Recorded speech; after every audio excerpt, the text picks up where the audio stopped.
May 1957.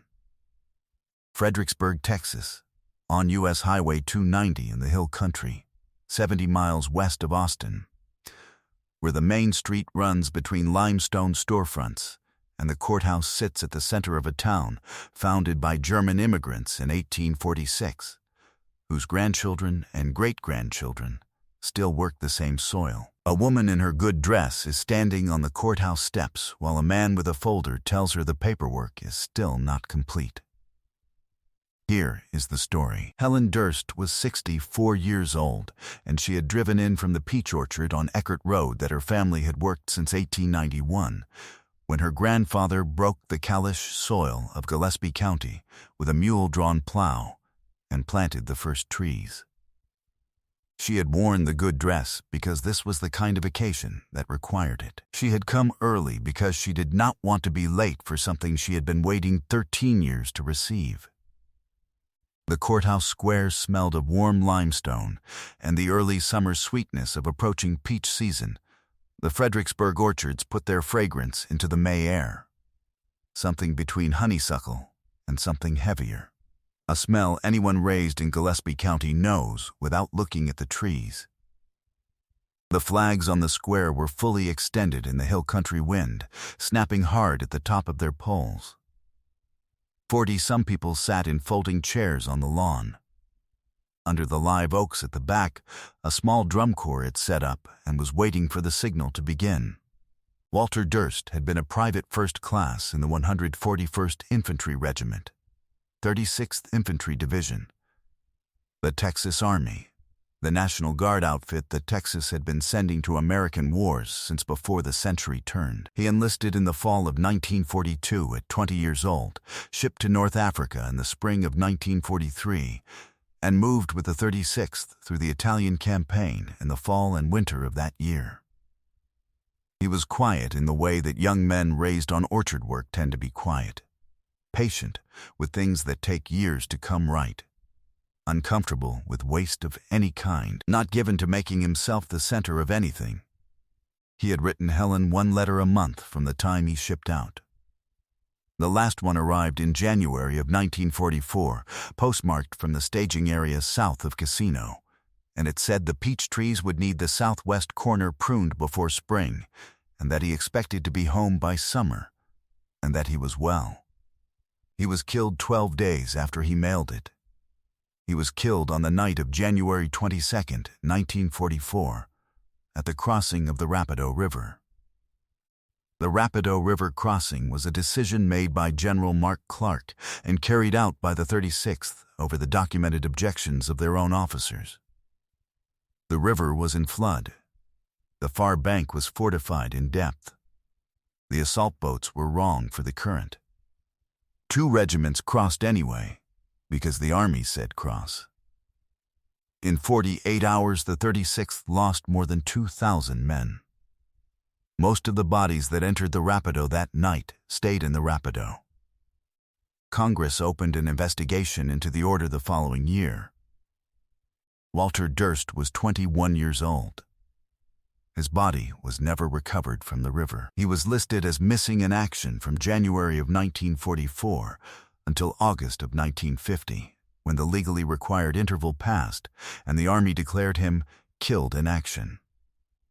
The flag that should have accompanied that declaration was addressed to Helen's husband, Friedrich Durst, Fred, Walter's father, who was named as primary next of kin on the 1942 enlistment forms. Fred Durst died in November of 1952, before the flag was ever delivered. Transferring the designation to Helen required a court affidavit she had been told about in 1953. She had filed it. The VA regional office in San Antonio had lost it. She had filed it again. The response had been a form letter. She had been trying since 1953, and she had come to the Memorial Day ceremony today because a man at the county VFW had told her it was settled, that the file had been found, that this time it was handled. It was not handled.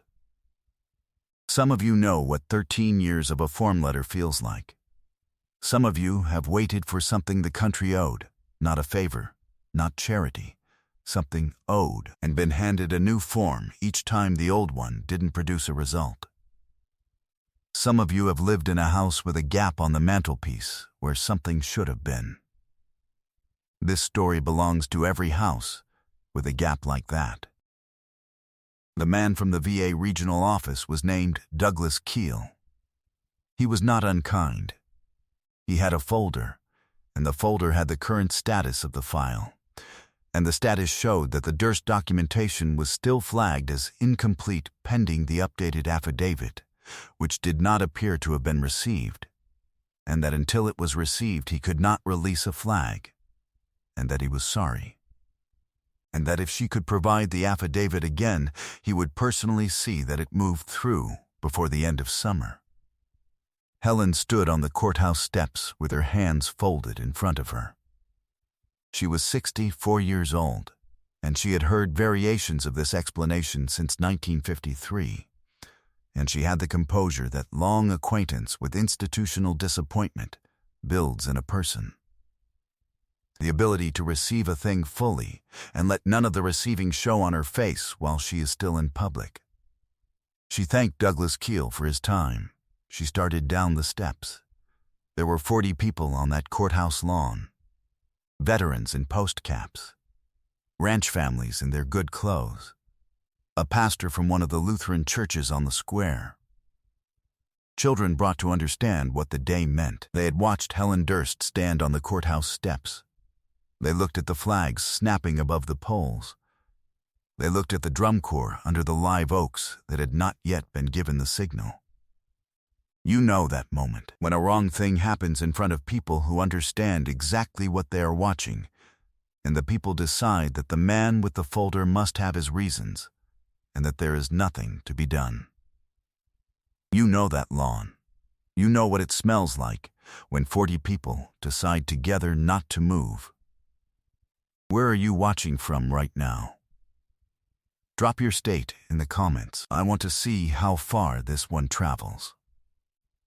John Wayne had been in Fredericksburg the night before, coming through the hill country on a road trip through central Texas that was part vacation and part location work for the Alamo picture he had been building for 3 years. He had stayed at a guest house on Main Street, and he had come outside on the morning of Memorial Day because he came to these ceremonies when he could, quietly, without announcing himself, standing at the back, because he believed it was the minimum obligation of a man who had made a career out of playing soldiers while real ones died. He was at the bottom of the courthouse steps, off to one side, when Helen Durst came down them.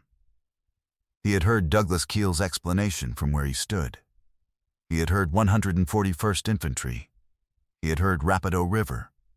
He knew what the Rapido River was. He had been studying the Italian campaign for years, researching a picture that never moved into production, but that left him with a thorough knowledge of what the 36th had been ordered to do in January of 1944, and what it had cost, and what the congressional inquiry afterward had concluded. He knew what it meant for a regiment to look at a flooded river and a fortified far bank in January and cross it anyway, because the Army said, cross.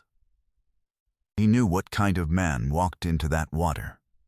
He knew what the Rapido kept. He stood at the bottom of the courthouse steps for a moment with that knowledge, and with the image of Helen Durst thanking the man who had just told her to come back in summer. He looked at the ceremony table on the platform. He looked at the flags on it. He stood still long enough to be certain what he was going to do. Then, he went back up the steps. He found Douglas Keel near the platform. He said, "Give me a flag." Keel started to explain that the flags were allocated and that the Durst documentation was technically still. Wayne said, "Give me a flag." The way he said it resolved the conversation. Keel gave him a flag. Wayne carried it down the steps to the open grass at the base of the courthouse. He looked toward the drum corps under the live oaks. He said, "Hold on a minute." They held.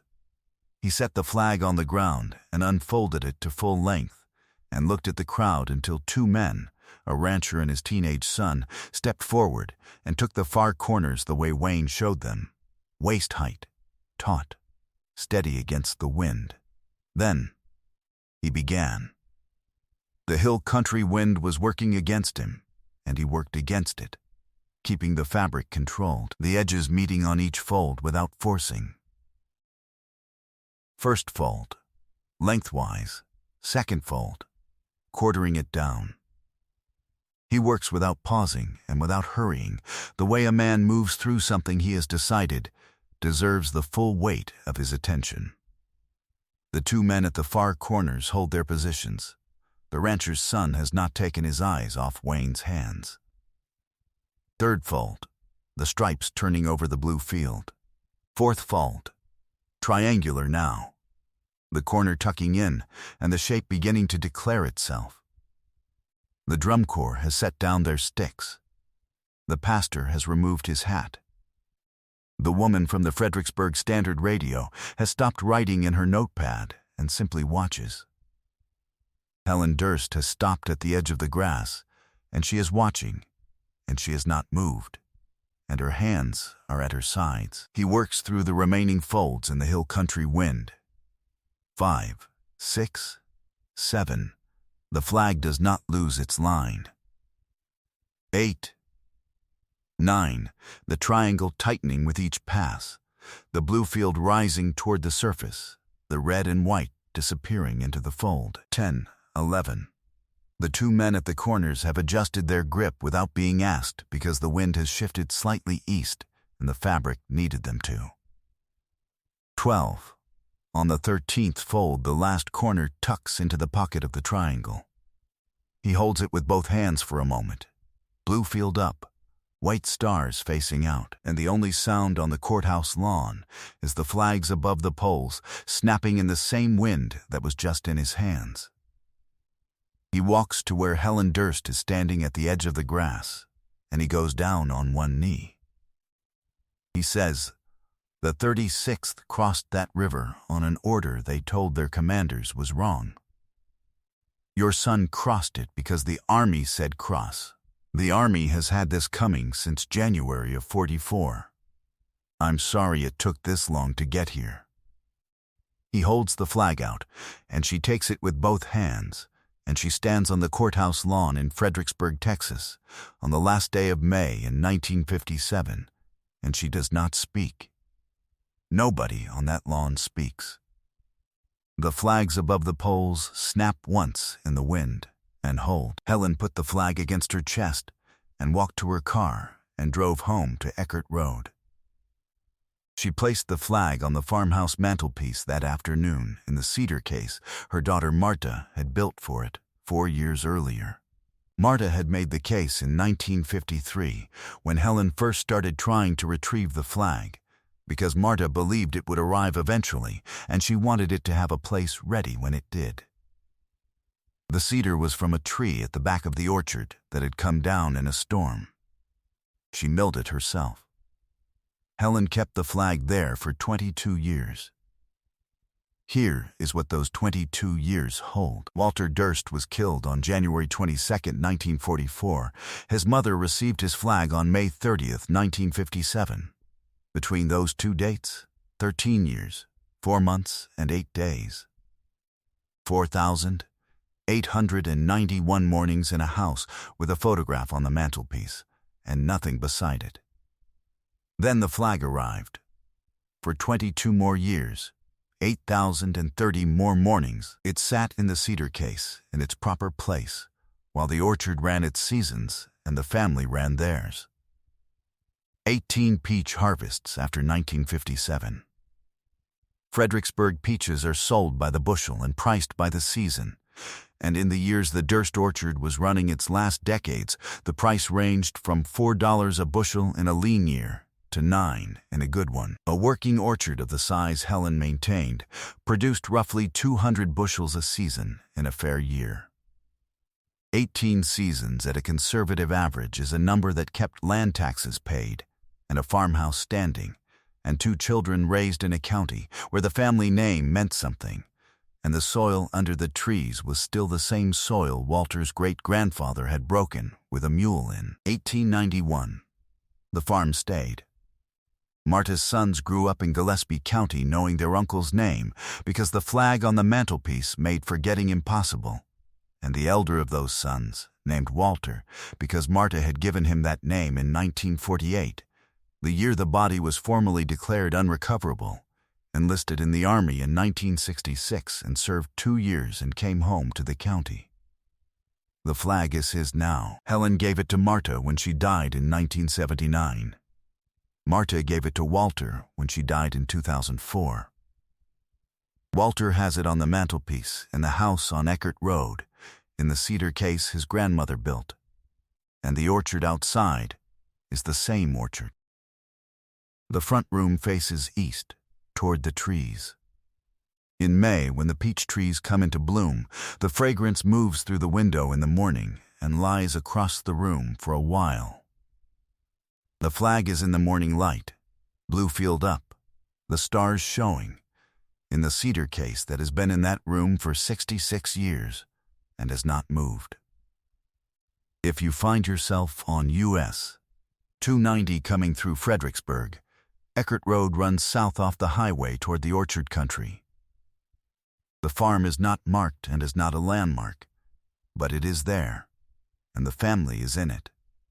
And the flag is on the mantelpiece in the same cedar case it has always been in. Some of you know what it is to wait for something the country owed. To file the form and receive the letter and file it again. To live alongside a gap that should have been filled years before it was. If you know that gap, or if you loved someone who lived with one, this story is yours. John Wayne never told anyone what he said to Helen Durst on the courthouse lawn in Fredericksburg.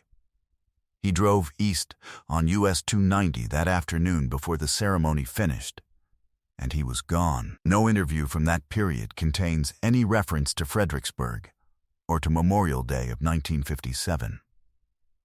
No letter in any archive mentions a woman on courthouse steps or a flag folded in the hill country wind.